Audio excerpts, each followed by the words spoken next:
Thank you again. Thank you for the other presenters and for having me.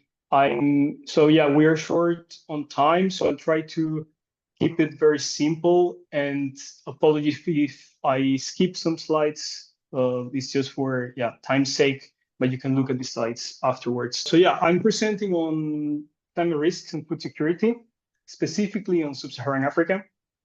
I'm Ignacio from Wageningen University and research.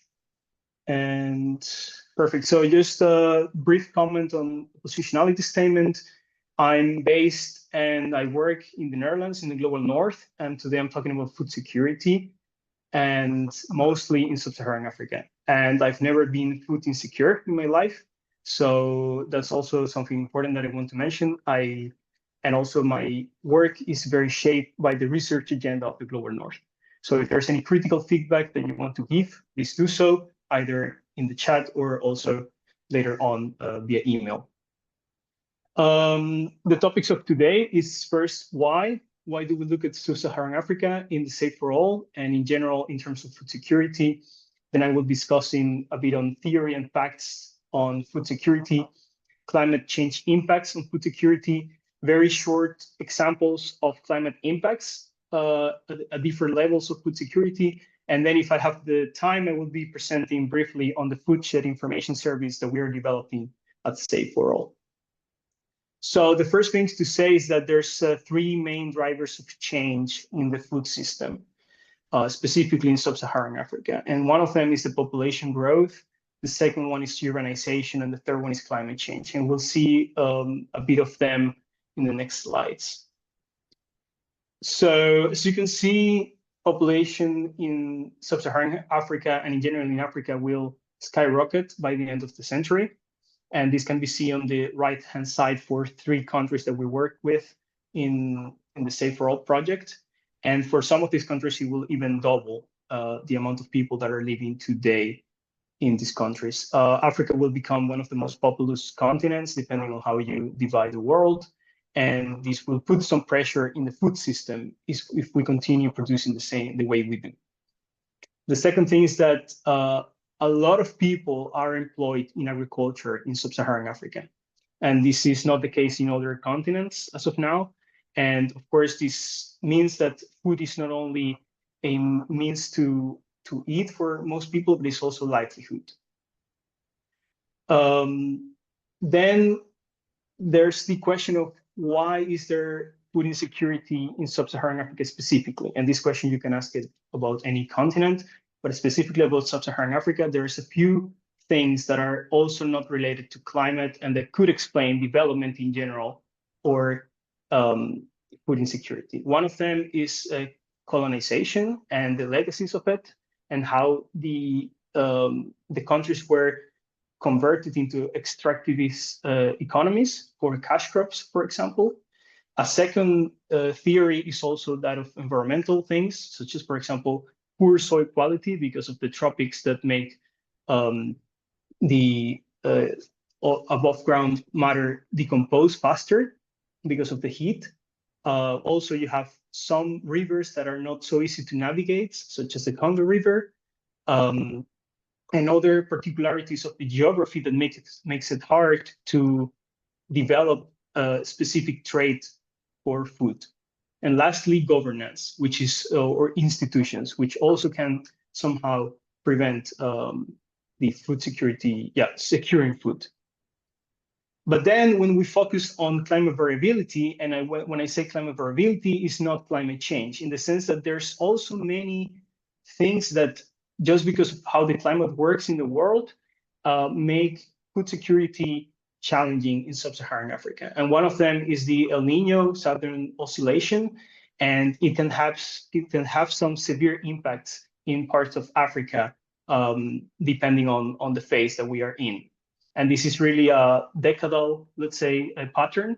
But we also have the Indian Ocean Dipole, which is working more at a yearly pattern, so every 6 months, and it also affects the rainfall in Eastern Africa.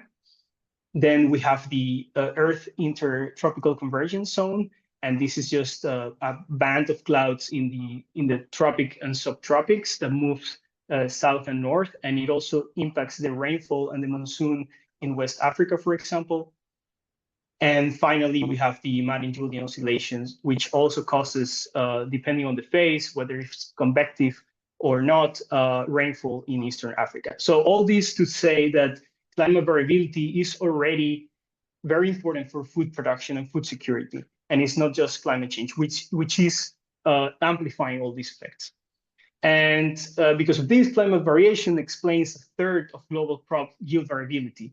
And if you see at the map in Sub-Saharan Africa, there's many complex areas, meaning that it's not only about temperature or rainfall, it is both. And in other cases, it's mostly about precipitation. So in Sub-Saharan Africa, the seasons and the yields are mostly determined by precipitation, which is not the case in other places in the world.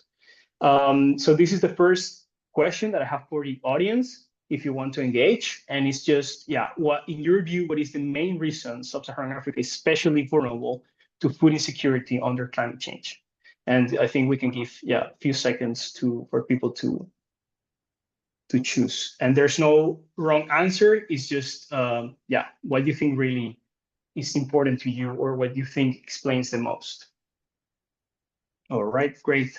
Thank you for your answers. I was also really curious to see the answers from the audience, and I see that there's a lot of there's a lot of variability in the answers, and the one that the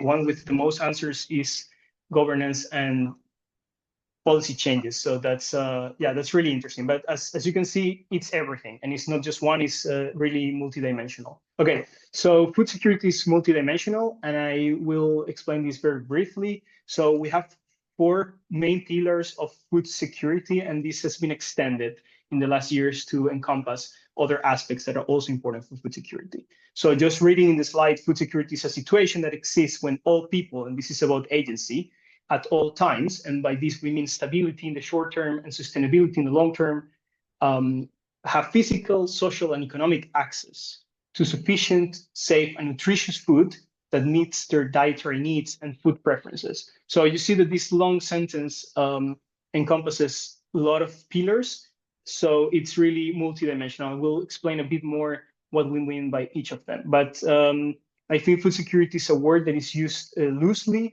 and then it starts to lose meaning because of it.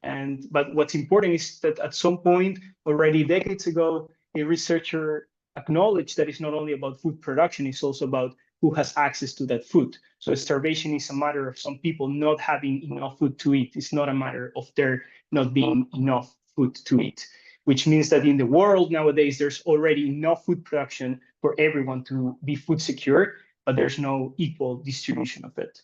And if we look at the different components, there's availability, which is just, is there enough food? There's access. Do people have access to this food in the same way? Is there utilization? Does people know how to utilize this food, and do they have the sanitation capacity to have proper clean food? And then whether there's a stability. Does people have the ability to have all these 3 other components through time? And I just wanted to introduce these other concepts of food security, which I think are starting to become more common in the agenda and the narrative of food security. The first one is sovereignty, which I think is really important, especially in the context of Sub-Saharan Africa, which means that there's the collective right to define our own food policies and systems. And this, I will be giving an example later on to explain it better. Then we have stability, which I already mentioned is on the short term, but it's having consistency, food supply and access. Sustainability is more about the long-term food security. And then we have resilience, which is, can we withstand and recover from shocks to the food system? I wanted to introduce some facts about food security, but I really think this is better to skip since we are a bit out of time, and for you to look at these graphs later on the presentation. But it's just the trend of how food security, undernourishment, and other things related to food security have evolved in Sub-Saharan Africa and the rest of the world. I do want to mention something related to food production, and is that if you look at the crop yields for most of the crops in Sub-Saharan Africa, the increase in yields has increased very little compared to, for example, South Asia. and the expansion of that yield has been at the cost of land use. So more land is being used for very little increase in yield compared to, for example, Asia. So there's really a challenge also in the production of crops in Sub-Saharan Africa, related to fertilizer use, for example, but related to many other things, one of them being climate change and climate variability.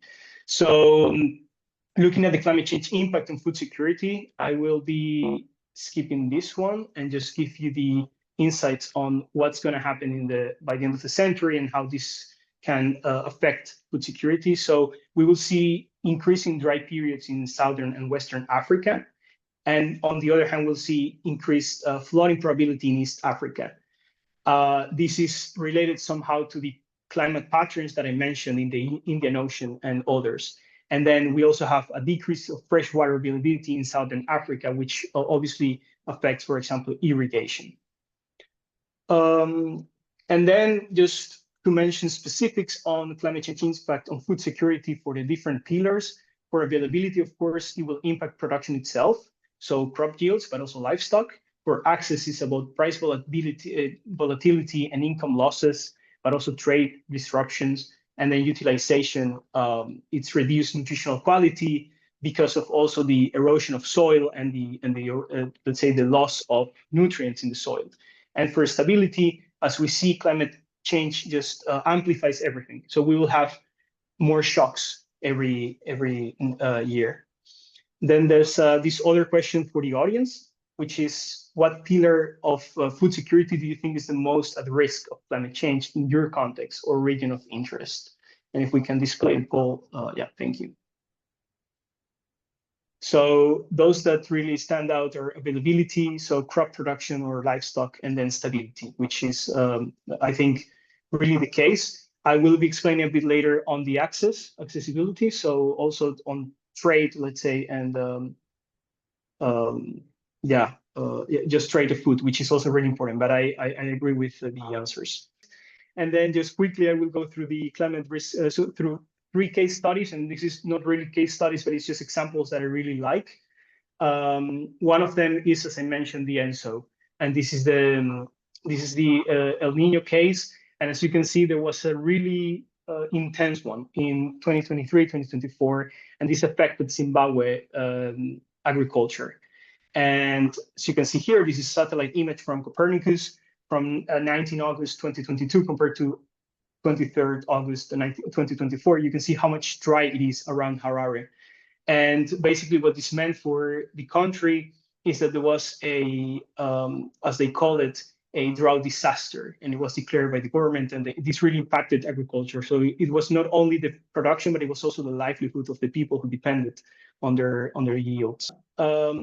The second case, which I find really interesting, is trade disruptions, and this is about accessibility to the food, and it's they basically modeled how a flood would impact roads in Mozambique. And as you can see, there's an increase in the distance and the detour time for most of the crops. And for some of them, such as sweet potatoes, is really high. So what this tells us is that climate risk is not only about production of food, but it's also about transporting the food for the people who consume it in urbanized areas, which will become more populous in the future. And finally, there's the one about food stability, but you can also think about it as food agency or food sovereignty, which is the consumption, production of rice and cocoa beans in Ghana. And I really like this example, which is basically that Ghana imports a lot of the rice they consume, and this is a stable crop, but they export a lot of cocoa beans because this is a cash crop. So there's this dynamic that they have to somehow balance to not depend on food imports for the food that their people consume, and on the other hand, leverage somehow these cash crops that they can export to gain income. And this is something that has to be somehow understood quite well, because if there's impacts of climate on the production of cocoa beans, and then they do not have rice production for the population, then you could be at a disadvantage. So I think I will be wrapping up, actually, if That's okay. And this is the last question for the audience on what are the strategies that you believe has the most potential for strengthening the food security under climate change. And again, there's many more, but I just wanted to put this on because I've been talking about risks a lot, and there's also a lot that can be done. And I'm happy to share more strategies that are specific on crop production, but also others. And here is just to hear what you think. All right, perfect. So indeed, something really interesting is that most say we have to invest in local food production. And I agree, it's not so much about being completely isolated from the world. It's about knowing what are your competitive advantages and how to leverage them. And then to what extent you want to engage in global food trade. And yeah, what are your dependencies? And that's something that we really look at when we analyze food security through the food sheds, which again, I won't have time to present it today, but it's in the slides. And we also have some articles in the SAFE4ALL website that you can look at regarding the food sheds, and we explain more about it there. And you will also find my research in the coming months on food and on the food sheds approach. So I'm trying to move this forward. Yeah, so that was the last one. And then this is, yeah, the food sheds information service, which again, I have to sort of skip because this is really getting long, but yeah, I want to thank you. I want to leave this question for reflection. So what are the gaps that still exist in our understanding of climate impacts on Sub-Saharan food security, Sub-Saharan Africa food security? And yeah, thanks again for your attention. If there's any question, please just drop it in the chat or email me, and I will be happy to share more on the food sheds approach that we are using in the SAFE4ALL. Thanks.